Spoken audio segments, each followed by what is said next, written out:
Hello everyone, you're welcome to my channel. It's your girl Mrs. O, aka Opsy Baby. So today I'm going to be telling you about the questions that I was asked at my interview and how I answered them to get the job.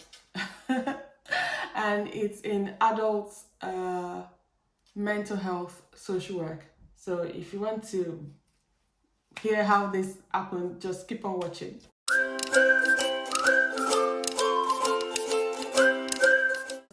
So I just did a video, I just recorded a video just before this one. It's about the tips for completing successful social work applications for jobs as a newly qualified.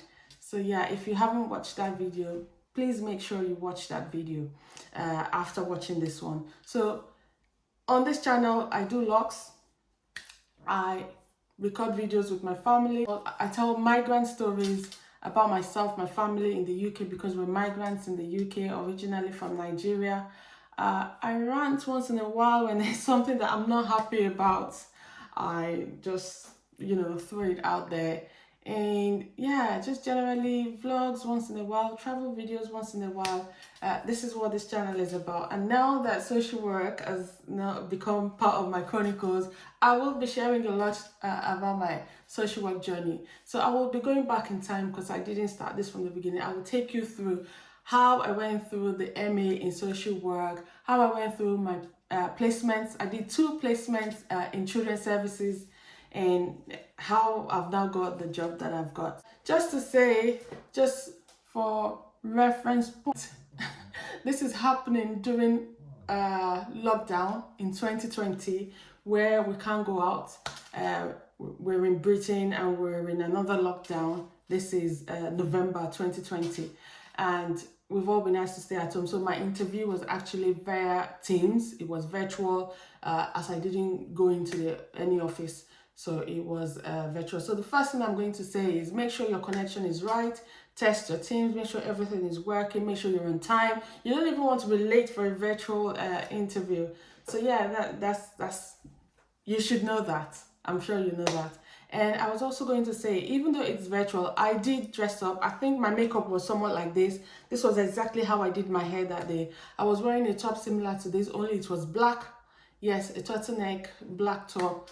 And yeah, just made sure I was looking bright and fresh. Had a quick shower, had my drink. So I'm going to tell you the questions exactly how they were asked. So this is why I'm shooting this video, so that it can still be fresh.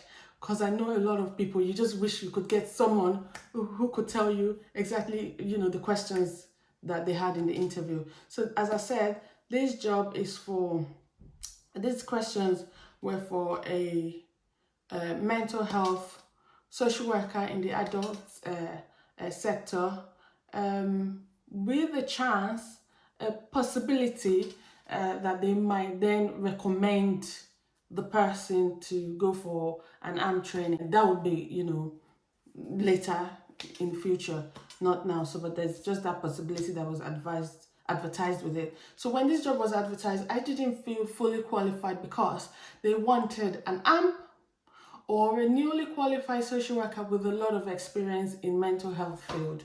So although I have had experience working in the mental health field, I didn't feel that these were enough.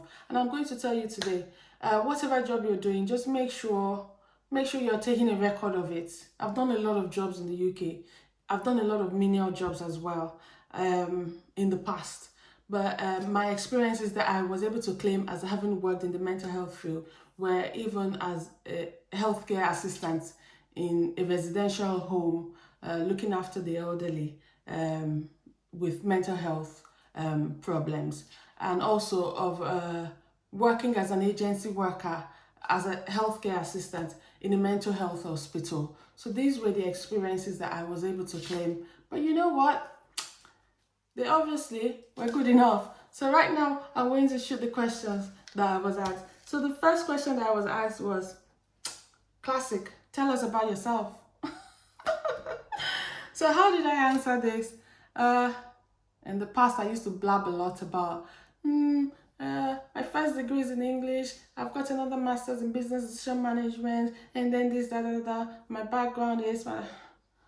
But this time around, when I was asked to tell them about myself, I talked about why I went to study social work, so why I left my previous job, and I had a need to study social work, and that need was born out of having the right knowledge to be able to work with people with mental health problems. So I tailored my even going to study social work to the job that was being advertised, if you know what I mean.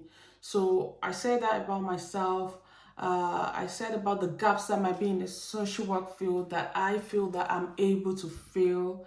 I also talked about my placements, how I've done my 2 placements with a local authority. I had 2 statutory placements in children's services against my wish, but that's what happened. So yeah, basically that's what I was saying about myself when they asked me the question, tell us about yourself. So the second main question I was asked was, why do you want to work with people with mental health illness? Why do you want to work with people with mental health illnesses? So how did I answer this question? I basically said, again, I've always worked with vulnerable people. I understand the difficulties that these people have. Currently, I have like a casual role working in a residential home with people with mental health issues. And I know that I will be able to bring all my experiences together if I have this job and be able to actually support these people because of the knowledge and the experiences that I have. I told them that it's been my lifelong dream to be able to get this kind of job. And I also told them that that was the reason basically why I went to study social work. And that when I saw the job, I was excited, I was very happy, and I really, really wanted to do my application in a way that I would impress them, and thankfully impress them enough to call me for the interview. And, I just sort of sold myself again with that question, talking about my knowledge, my experiences, how I've gone to uni to do this, and how it will just fall in place, and how the service users that I'll be working with will also benefit from my knowledge and my skills. So that's how I answered the second question. Number 3 question was a scenario. So they said, you get a call from I'm reading this because I had to write this down quickly for you guys so I don't forget. So the third question was, you get a call scenario. You get a call from a resident living in a home, and they tell you that they were not allowed to go out yesterday, and they were not allowed their allowance, their money. So how would you respond to this? So that was the question, and this was how I answered it. First of all, I said I would let the resident know that I understand what they're saying. I would acknowledge their feelings, and I will explain to them that I understand what they're trying to tell me, and that I will be looking into it, and will come back to them to let them know what I find. So first thing I spoke about was those deprivation of liberty safeguards. Hopefully, if you are a social worker, even if you're a newly qualified social worker, you would know what this is. So I was talking about those, and I explained that I will find out if there's, being a DOLS application in relation to that particular resident. So if there was a DOLS application in relation to that person, I said, then I will understand what the home probably will be, trying to do. So what this would mean is, in the person's best interest, the home could decide not to allow them go out if the home decide, if it was apparent that they were going to maybe get knocked down by a car or get killed or just get lost or kidnapped, or if they were given the money and it wasn't just safe for them to go out or have the money. So that's where best interest will supersede actually their own freedom. So yeah, I kind of explained that question that way. So I said, if this was the case, if those was the case, then I would understand why the home would refuse them exit or would refuse them having their money to go out. Yeah, and what I will try to do is to explain this in the best way possible to the resident. But if this wasn't the case, I would be investigating and asking the home, why are you depriving this resident of their rights? You know, you need to give them their money and they need to go out. Because, unless otherwise proven, you have to assume mental capacity. You have to assume that a person has mental capacity, and you also have to assume that they can take unwise decisions, and that when they take unwise decisions, it doesn't mean that they haven't got the capacity to take decisions. So I explained this in this answer.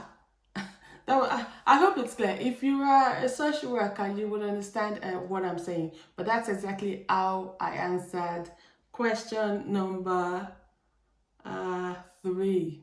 So the next question I was asked was to explain the care program approach.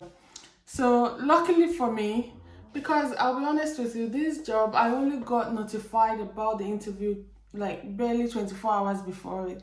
So I didn't really have the chance to study in depth. But what I did was I just, it was just Google. I made sure that every single thing that was on that job description, I researched. I looked at it. Even if not in depth, I looked at every single thing. This was how I explained it. So yeah, you would know that I'm still this question, I had to memorize this one. This particular one I memorized. So immediately after the interview, it kind of went into thin air. So that's why I'm looking at the notes that I made prior to the interview.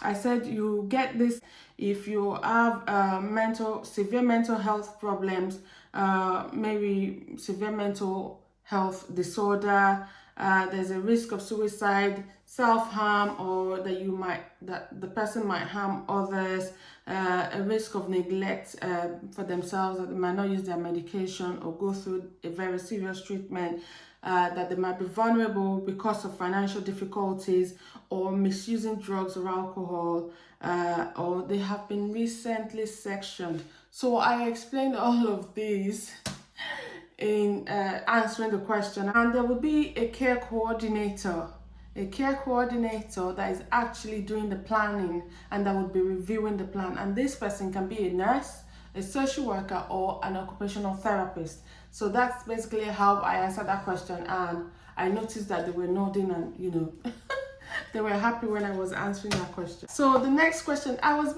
asked like 7 main questions and 2 other questions after the interview. So it was loads, and I had 3 people asking me questions. So the next question I was asked was, tell us how you will do a good risk assessment, and what would a good risk assessment involve? I'll be honest with you, this question I found a bit shaky because as a student on placement, I'd never actually done a risk assessment document before. I'd actually never done this by myself, and I had the opportunity to shadow any. And so what I did, I started blabbing and then I stopped. When I started answering this question, I was talking about risk assessment of, like, maybe you're going for an assessment, you're calculating the risk as a lone worker, making sure it's safe. But then I was looking at their reaction and I sort of knew that this was not what they wanted. And then I asked them the question, am I in line? Am I answering the question that you've asked me? And they sort of told me, no. We're not talking about the risk assessment that you're doing in your head. We're talking about the risk assessment document. What would actually be in that document? So as I had never seen one or done one before, what I then said was I used my knowledge of, okay, if I'm doing it in my brain, then I can actually transfer that to what it could be like in writing. And then I said a risk assessment document will probably identify the risks or the hazards, potential hazards, and it will also contain action plans of how to minimize or completely eliminate the hazards or the risks. And also that it will be accessible for everyone that would need it. It will be in simple language. Just general knowledge that I was using. It was not my strong point. They sort of knew, but I didn't keep quiet. I just sort of said what a general risk assessment should be, having done a lot of loan work. That's how I answered that question, which I knew was not a very strong answer, but I have since then been studying more about risk assessments. I've gone on Google. So yeah, but I just wanted to tell you exactly how I answered the question. Okay, no faking. So the next question I was asked was, tell us anything that you feel may stop you or disturb you from carrying out the duties in this role if you were appointed. Anything that might stop you from being flexible, if you have any family issues or anything. And I was like, this is not the time to tell you about my family problem, no, because in fact I don't have problem. So I said, I am not aware of anything that can disturb me or be in my way of being able to fulfill the duties fully. I said I've always worked in roles like, days working with vulnerable people, and I have the full support of my husband, full support of my family, and yeah, I'll be able to perform excellently in this role if I was appointed. So yeah, if you ever ask that question, this is not the time to tell them about your poorly baby or whatever it is if you want the job, okay? Because we're all human beings. So the final main question that I was asked was, tell us something about yourself that you want us all, the three of us, to remember about you after this interview. Something that would stick in our minds. And boy, did I take this opportunity. I tell you, I did. And this was how I answered the question. I said, I am very hardworking. I am a great team player. And because I want this, that's my washing machine just going on. If you can hear the beep beep, just ignore it, my washing machine. And the time right now as I'm speaking to you is 3 minutes till midnight. So it's very late and everybody is in bed. But I'm doing a video. It's all good. So anyway, back to the last question that I was asked, last main question that I was asked. To tell them something that would stick. So I started answering and I said, I'm very hardworking. I am a team player. I said, but the most important thing that you need to know about me is that if I'm not there, you would miss me because there would be a gap. I said, because in every single team that I have worked, when I have left, they have felt it because I am not just a passive member of a team. I am always an active team member and I will do anything within my role. In fact, outside of the role, outside of the job description or person specification, I will do it as long as it is legal and it will help my team move forward. It will help us achieve success and it will be in the interest of the service user. I will do it. I said, and because I want this job so much, I would even go far and beyond my normal way. I said, and if you go and ask people that I've worked with, my past managers, my 2 practice educators, they will tell you that I do not stop, that I keep on going as long as it's for the good of the team and as long as it is required of me. And I could see it in their faces that they believed me because I was telling them this from the heart because I really wanted the job. Little side story, when I was in uni and we were supposed to go for our second placement, I had done my first placement in children's services and I desperately wanted my second placement to be in adult mental health. In fact, we had an external guest that came to speak to us from the mental health unit, and I actually went to the lady after the lecture just to sell myself in order to be able to get a placement in that establishment. And they did award the university a placement for my sake, but the university mistakenly gave it to somebody else. So I wasn't able to go for the placement that I really desired. So I ended up doing my second placement in children's services when I so dearly wanted adult mental health. I would say, see how God works. The very first social work job that I got called for the interview was adult mental health. And I got it. These were the questions that I was asked, and those were my answers. And after they had finished asking me all these questions, they then asked me if I had any question for them. So my first question was for them to tell me about the structure of the team and where the role that they were interviewing me for, how it fits into the whole team. that I was just nosy and I wanted to know. So I had a good lecture about how the team was, because I actually had the head of that service interviewing me. So he explained to me the different sections of the team, which was good. And then my next question was about something that they had put in the job description and person specification. The location in the person specification was different from that in the job description. So I was querying if these were going to be 2 locations or if it was just a mistake. And then the head of service said he was hoping that nobody would pick this up as it was a mistake and the location was just 1, not 2. But that showed that I had studied the job description and the person specification very well, which was kind of a plus. So my final question to them was, are you all AMPs? This means, are you all approved mental health professionals? And the 3 of them that interviewed me were all AMPs. So I got very excited and I went, ooh, nice to meet you all. I look forward to being like you someday, I said. So yeah, and then they told me that that was the end of the interview. I had no more questions and that they were going to get back to me the same day. So I said, I will be waiting by my phone until you call me. So that was how, and we exchanged pleasantries and that was the end. So I think in about an hour, I got a call back and the head of service told me that it was a unanimous decision that they were to give me the job. So I was so excited and I said, you have not only made my day, you've made my year. And I didn't even think that I was going to get the call. And do you know what he told me? He said, no, your interview was very good. We were very impressed. We all agreed that you should have the job. And he said, this would, I think, remain with me for life. He said, my enthusiasm for the job shone through like a diamond. So, I felt this in my heart.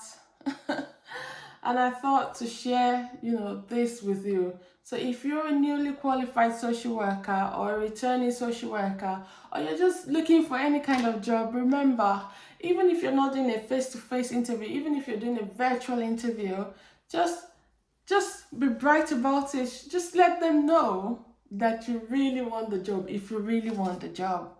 Not begging or, being stupid about it, but in a classy, professional way, let them know that you really want the job. And I think that came across really well. And yeah, I can boldly say that I sold myself really well because, hey, I bagged the job. So yeah, if you've been watching and you like this video, you haven't hated it, remember to give it a thumbs up. If you haven't subscribed to my channel, please feel free to subscribe. It's free. If you're here for social work content, there will be more coming. I will be taking you through this journey. And if you just generally like my content, yeah, you're welcome to stay. But thank you for staying tuned and for watching this video. If you use my tips and if you get these jobs, please share these testimonies with me. I'd like to know about them. In the meantime, leave me a comment. I just got the job. I haven't even got a start date yet. It's still very fresh. I'm still basking in the in happiness. So yeah, I will be taking you through the journey with me. So yeah, until I come your way again, just be good. And I'll see you in my next video. Bye. Bye.